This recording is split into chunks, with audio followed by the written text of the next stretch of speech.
Brazil's government says that it will deploy a national security force to 5 major cities after a wave of protests which has seen almost 250,000 people demand better public services. The national police will be sent to Rio de Janeiro, Belo Horizonte, Salvador, Fortaleza and the capital, Brasilia.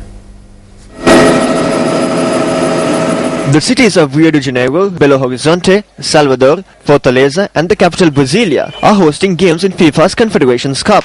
The announcement comes after riot police and protesters clashed in fresh protests yesterday in Sao Paulo. Brazil's Ministry of Justice said that Recife was the only Confederations Cup host city not to request the support of the National Public Security Force. A source in the ministry said it would be up to local governments to decide how long the FNSP would stay.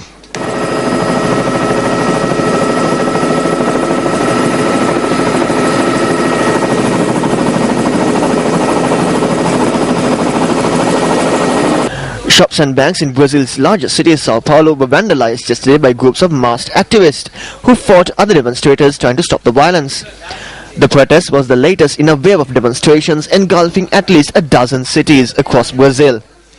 Brazilian President Dilma Rousseff said she was proud that so many people were fighting for a better country. The protest was sparked by anger at a rise in public transport fare prices in Sao Paulo on the 2nd of June, but have since mushroomed into much broader discontent with high levels of corruption, the poor state of health and education services and the high cost of living. They are the largest since 1992, when people took to the streets to demand the impeachment of then-President Fernando Collor de Mello. Scuffles broke out between police and protesters outside the office of Sao Paulo Mayor Fernando Haddad yesterday after a march attended by more than 50,000 people had wound its way through the city centre. Police officers sought refuge inside the building as protesters threw stones and students tried to break down the door to Haddad's office. We will take a look at more international stories later on in the bulletin, but before that, here's a look at one of our headline-making stories. Indian Prime Minister Dr. Manmohan Singh has expressed his dismay over reports suggesting that the government of Sri Lanka plans to dilute certain key provisions of the 13th Amendment to the Sri Lankan Constitution ahead of elections to the Northern Provincial Council. The Indian Prime Minister had expressed these comments yesterday during a meeting with a 6-member delegation of the Tamil National Alliance currently visiting India. The official spokesperson for the Indian Ministry of External Affairs, Syed Akbaruddin, said that subsequent to meetings with the Indian Minister of External Affairs and the Indian National Security Advisor, the TNA delegation had called on Prime Minister Dr. Manmohan Singh yesterday. Akbaruddin said that it was noted at this meeting that the proposed changes to the 13th Amendment to the Sri Lankan Constitution raised doubts about the commitments made by the Sri Lankan government to India and the international community, including the United Nations, on a political settlement in Sri Lanka that would go beyond the 13th Amendment. It was also noted at this meeting that the changes would also be incompatible with the recommendations of the Lessons Learnt and Reconciliation Commission, or LLRC, set up by the government of Sri Lanka, calling for a political settlement based on the devolution of power to the provinces. The Prime Minister had said that he is deeply concerned about the welfare and well-being of the Tamil community in Sri Lanka. The official spokesperson of India's Ministry of External Affairs noted that Prime Minister Manmohan Singh had stressed on the expectation that the Sri Lankan Tamil community would lead a life of dignity as equal citizens, and reiterated that India would make every effort to ensure the achievement of a future for the community marked by equality, justice and self-respect.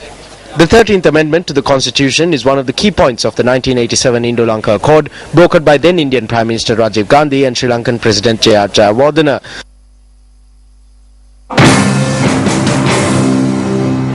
What we can see before us is that India is once again repeating their old mistake. Not only Manmohan Singh but Sonia Gandhi too is meeting with the political and parliamentary front of the terrorist tigers. Not only India, no matter who else exerts pressure, the program initiated by the government to amend the 13th Amendment to the Constitution must go forward. සංශෝධනය කිරීම සඳහා රාජ්‍ය ආරම්භ කරලා තියෙන වැඩපිළිවෙල ඉදිරියට යා යුතුයි. We informed the Indian Prime Minister of the steps that have been taken by the Sri Lankan government to bring forth changes to the 13th Amendment to the Constitution and turn it into a non-beneficial amendment. We also discussed numerous problems, including resettlement and the acquisition of lands by the army, preventing people from registering to vote. The Indian Prime Minister expressed his disappointment with the steps being taken by the Sri Lankan government to dilute the 13th Amendment and noted that he has informed the Sri Lankan government that these amendments are not acceptable. At the same time, the people must be resettled and their lands must be returned to them. He said that steps would be taken to hold discussions with the Sri Lankan government to resettle all these people. The Prime Minister also said that with the exception of strengthening the 13th Amendment, the weakening of its powers cannot be accepted.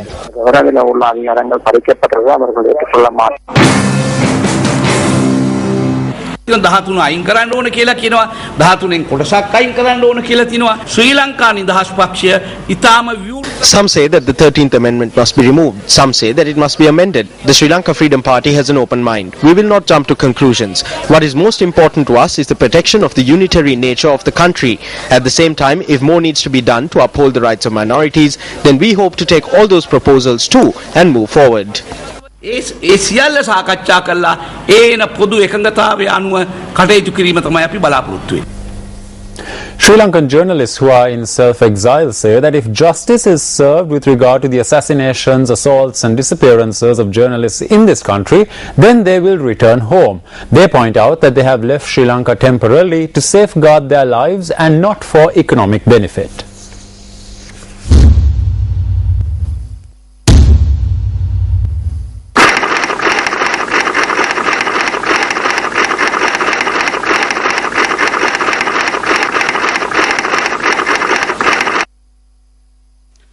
මට ශ්‍රී ලංකාව දාලා එන්න සිද්ධ වුණේ වෙන කිසිම The only reason that I had to leave Sri Lanka were the threats to my life and others that most people in Sri Lanka are aware about. For example, from the beginning of 2008 until I left the country in 2009, I did not live at my house. I was staying with various friends under their protection in hiding. This is because of the death threats we had received. I left the country to safeguard my life. I left because of the threats to my life. අපිට විරුද්ධව තිබිච්ච මරණ තර්ජන නිසා මම රට දාලා ආවේ මගේ ජීවිතේ බේරගන්න ජීවිත තර්ජන නිසා තමයි මම එළියට ආවේ. I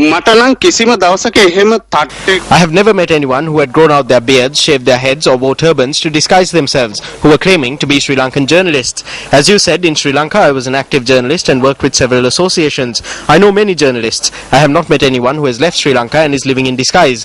None of these people in any of these countries have threats to their lives. People who left our country because there was no democracy do not have to shave their heads, wear turbans and live in disguise here. I have not met anyone like that. තන්ත්‍රීය අයිතිවාසිකම තියෙනවා. ඒ හින්දා මේ රටවලට ආවට පස්සේ නම් කාටවත් එහෙම කොණ්ඩ බූගාගෙන වෙස් වලාගෙන ජටා බැඳගෙන ඉන්න ඕනේ කියලා මම හිතන්නේ. මට එහෙම කවුරුත් හම්බෙලා නැහැ.